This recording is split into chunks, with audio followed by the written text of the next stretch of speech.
Everyone gets burnt out sometimes, and what us artists tend to do is go to Pinterest. But with so much amazing art to choose from and so little time, we kind of end up in a worse place than when we started. So today I picked something simple, something that we used every single day, something that me and Caveman Steve had in common. Tiny little pictures, aka emojis. So how this challenge worked was that I was tired of looking for Pinterest references because they would kind of overwhelm me. So what I did was I went on a random emoji generator and I generated some emojis and challenged myself to make art purely based off of those emojis. The first emojis I got were a snow cone, a green heart, and women. So my brain automatically came up with 2 schoolgirls or just 2 friends, I don't know. I think they're coming from school or someplace, and they have snow cones and maybe they're just hanging out for the day. I obviously knew that the color palette for this drawing had to be pink and green, and like, of course, duh, that's perfect.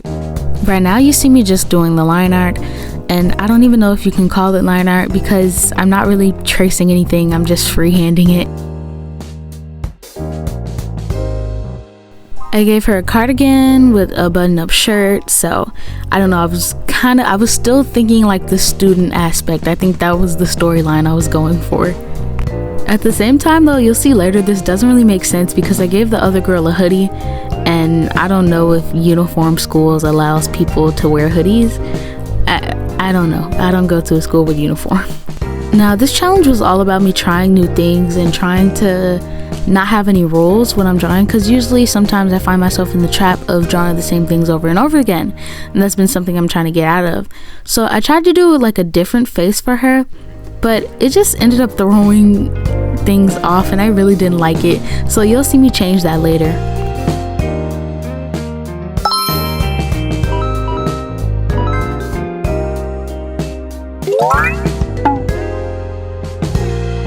Here's where you see me change her face.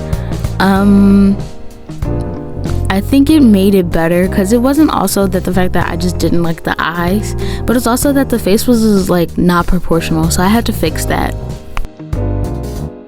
I think the little ribbons in her hair are so cute. I also like the fact that like her facial features are very sharp, and like she's wearing a hoodie, so you would think she's like a tomboy or something like that, but she has the pigtails with the bows. It's kind of cute.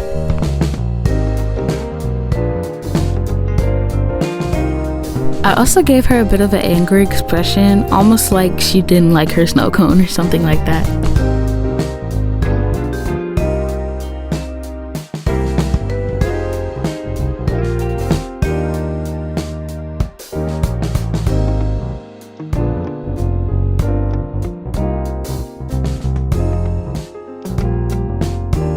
Here's where I'm done with my quote-unquote line art and I start doing my base colors. I always tell everyone that a big tip I have when it comes to coloring is always color on gray, or a mid-tone, some people like to call it. It just makes it makes the colors more true. I don't know how to explain it. I feel like when you draw on white, the colors are deceiving you. And in order to see the true colors, then you need to see it against a mid-tone. And I can't scientifically explain that to you. Anyway, a big issue I had with coloring this was trying to figure out how to make the color palette interesting and not limited. Like, I didn't want it to be too much green to pink or too much pink to green, and that was kind of hard to do. And then I was trying to incorporate the purple, but it also just wasn't working. In the end, I feel like I figured it out and it was like a good harmony between them, but in the beginning I was struggling.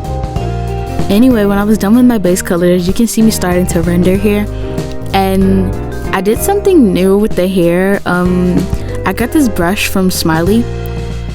If you want these brushes, you can go to her TikTok and she has the QR codes for them.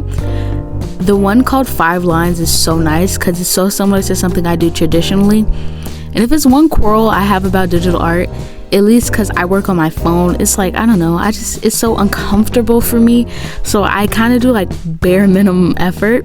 But with this brush, it kind of felt like I was drawing traditionally because I use a lot of hatching when I draw traditionally.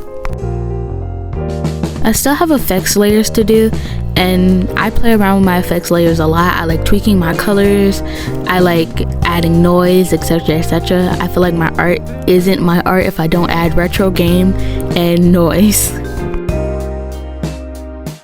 Anyway, after rendering and adding in a few additional details, I was done with this drawing, and I think it turned out really cute, and I really like the colors. Right here I'm doing the background, etc, etc, but other than that, I was done. And with that, this drawing is done. I swear I wasn't bribing the generator or anything, but the first two prompts were both included food, and I was like, don't shade at me. Are you calling me big? If it is, it's true. But anywho, for this prompt, I got the crying emoji and a donut. Now, in this case, I decided to use the crying emoji as an actual crying emoji, even though I hope no one does that anymore. Do people actually use this emoji as the actual crying emoji? Because that's kind of crazy, because everybody knows this emoji is laughing. But anyway, I decided to just draw a sad girl, you know, I don't know, maybe she's just stressed eating a donut or something. And I really use this as an excuse because if you know me, I love rendering sweets. It's something about rendering sweets, like my brain just shuts off and like it's just done within seconds. I actually have a 4-minute video of me rendering this donut. I'll post that separately as a short, but yeah. I couldn't really think of a storyline for this like I did the other one, but I'm kind of just thinking, like, I don't know, maybe she's just going through some stuff right now. Maybe school is a lot, I don't know, maybe she dealt with a bad breakup, I don't know, but she's having a meltdown right now, and donuts are the only thing that's gonna get her through. And as you guys saw, but I forgot to mention, this was a sketch in my sketchbook because, like, once again, like I said, drawing on my phone is actual torture. So sometimes I literally have to do the sketch traditionally and just plug it in and thug it out to line it and start coloring. So right now, all you see me doing is my base colors. The color palette for this one, it didn't really follow the emojis because I kind of followed the emojis as in like items or like things and not in a color palette as I did the previous one.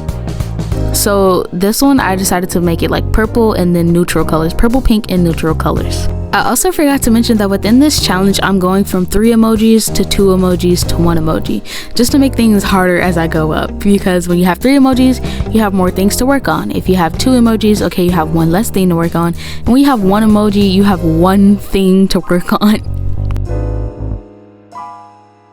Here you see me rendering skin, and when I'm rendering skin my brain also shuts off. It's just something like muscle memory to me. I just do it all the time and it's so easy. But as I was saying, well, I wasn't saying this, I'm adding a whole completely new point.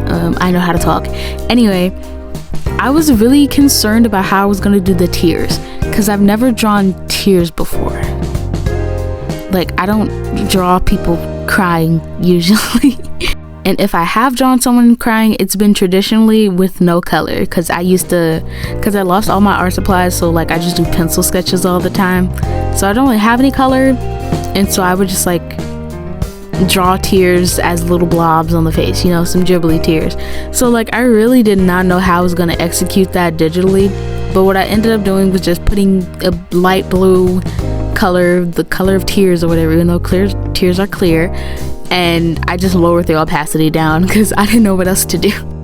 Here is where I start to render the donuts, my favorite part ever.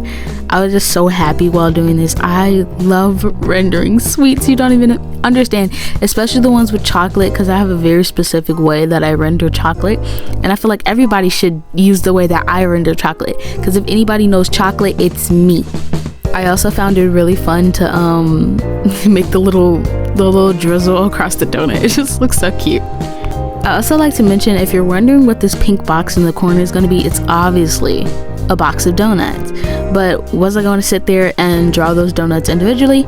Absolutely not. Why? Because I was really tired at this point, and once again, drawing on my phone is literal torture. So what I did was I just cut out some donuts from a little picture of some donuts that I saw, and then I just put a filter over them so they would like blend in and not stick out with the drawing too much. And this is where I colored my line art and started adding effects, overlays, color grading, all that color grading, that's video editing, color adjustments and stuff like that. And then by the end of this drawing, I kind of set my mind on making this like she's stressed with school. So I put a little like notebook paper behind her and started scribbling and doodling on it. I can't speak. Doodling on it as though I was a mad student, which I am. I think that aspect looks so cute, and I really like how this drawing turned out too.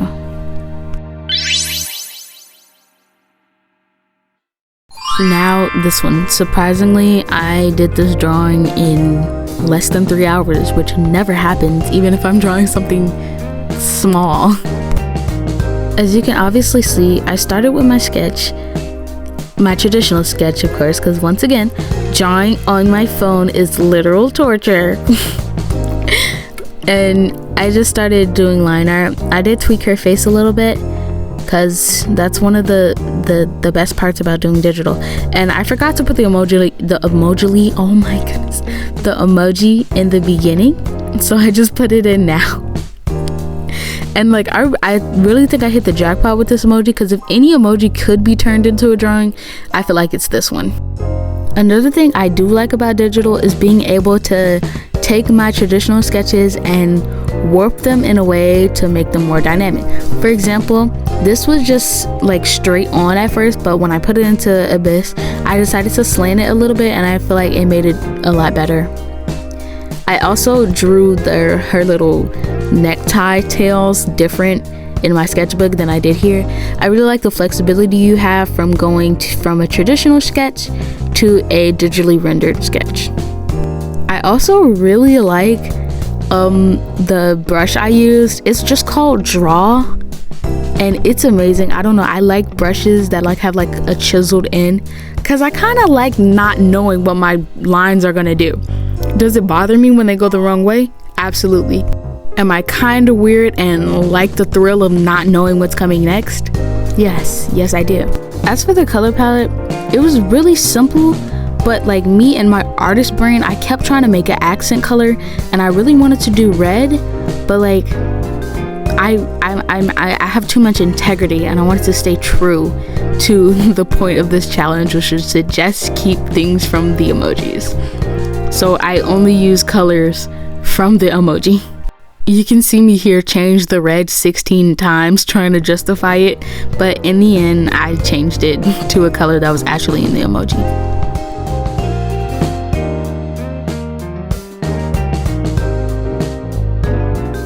Doing my base colors was really easy, and I decided to put a gradient on the smoke or whatever. And here I am tweaking the colors of her headband and necktie thing. And now I'm rendering the skin, which is one of my favorite parts because it's so easy. Like my brain just goes on autopilot, and I love seeing how things come together and how life comes into the drawing. A basic rundown of my skin rendering process, I don't think it's ever going to change really. I put my base color, clipping mask, add blush, blend that out, another clipping mask, add a darker or more vibrant brush on the outer parts of the cheek and the tip of the nose, blend that out. Then I go in with a dark red, and I shade in parts where the skin makes shadows. So eyelids, ileocecal, nose, under the nose, the lips, the insides of the ear. And then after that, well, multiply that layer and turn down the opacity. And then after that, take purple to go in where external factors make shadows. So the hair, if they have bangs, that area, if there's lighting, that stuff, things like that. And if you guys don't get that, I can definitely do an in-depth skin tutorial, because that would be really fun to do if I could just render skin all day.